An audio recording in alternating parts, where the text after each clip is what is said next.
Hey everyone, welcome back. My name is Mac, and today we're talking about the Datamine Crest changes in Midnight. If you've been paying attention at all to the beta cycle, you probably already know that the upgrade system got a bit more convoluted in Midnight. But the good news is these latest Datamine changes look like Blizzard is trying to uncomplicate it. Now, quick disclaimer here before we go any further, this is datamined information, so nothing is officially locked in. It can, and honestly is pretty likely to change again. But if this version does stick, it should make gearing decisions feel cleaner and a lot less like you need to do your math homework to figure out what you're upgrading. But with that out of the way, let's actually jump into the changes.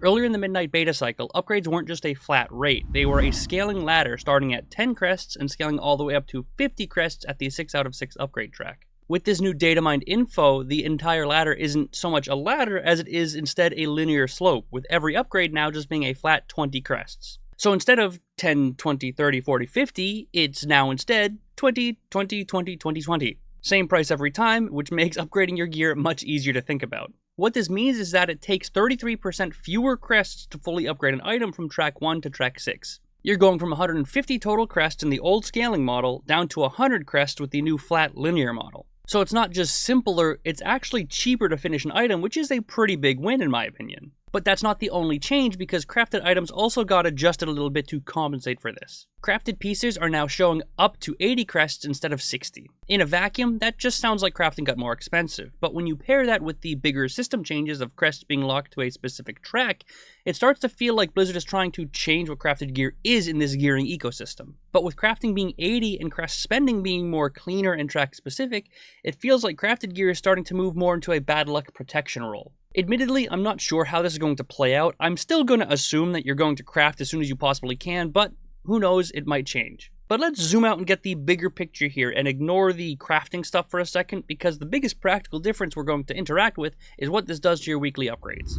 With 100 crests weekly cap, that means in any given reset, you're basically given enough crests to do 5 upgrades, because each upgrade is now 20 flat crests. If you want to fully upgrade a single piece from 1 out of 6 to 6 out of 6, you're looking at 5 upgrades, which lines up perfectly with the 100 crest cap. So in plain English, 1 week of crests equals 1 fully upgraded item. But, and this is the part that min-maxers are going to care about, it also makes item track level matter even more than it did before. Because now, getting an item at 2 out of 6 instead of 1 out of 6 is a pretty big value swing. Under the initial setup Midnight proposed, starting 1 tier higher would only save you 10 crests. And those 10 crests wouldn't go as far because of the scaling upgrade costs going from 10, 20, 30, and so on. But with the new flat costs, starting at 2 out of 6 saves you 20 crests. So if you're min-maxing, then those 2 out of 6 drops are giving you way more bang for your buck than they would have before, because they're effectively handing you a free upgrade compared to the 1 out of 6 versions. And that's where Mythic Plus comes in, because for most people, the majority of their crests and a huge chunk of their gear are going to be coming from M+.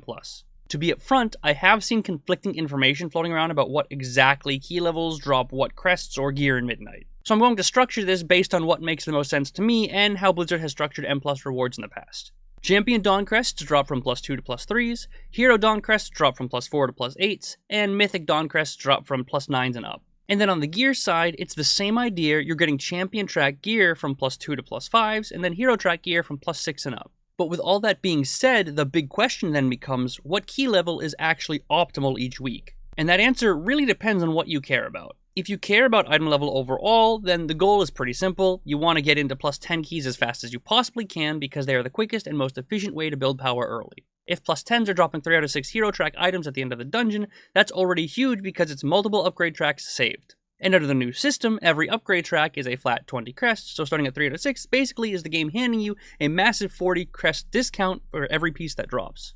On top of that, you're going to be maxing out your myth crest, and your weekly vault is filling up with chances for those myth track items. So you're progressing in 3 different fronts at once, being the end of dungeon gear, crest currency, and just the vault value. But this might change when you hit your weekly vault cap, because if you're doing this aggressively, like I probably will chain running 10s, you're going to hit a point where you're capped out on myth crest for the week and capped on your vault for the week, but you're not necessarily capped on hero crests for the week. And at this point you effectively have 2 options, the tryhard route or the more relaxed route. The tryhard track is pretty simple, you just keep farming those +10s because you're chasing those 3 out of 6 hero track end of dungeon items. Every usable 3 out of 6 piece is saving you 40 crests, and that efficiency just adds up super quick. The more relaxed route, on the other hand, is a little bit easier. You still want to finish your +10s, but once you've got what you need from those +10s, you can drop down to +6s and focus purely on finishing your hero crest cap as quickly and painlessly as possible.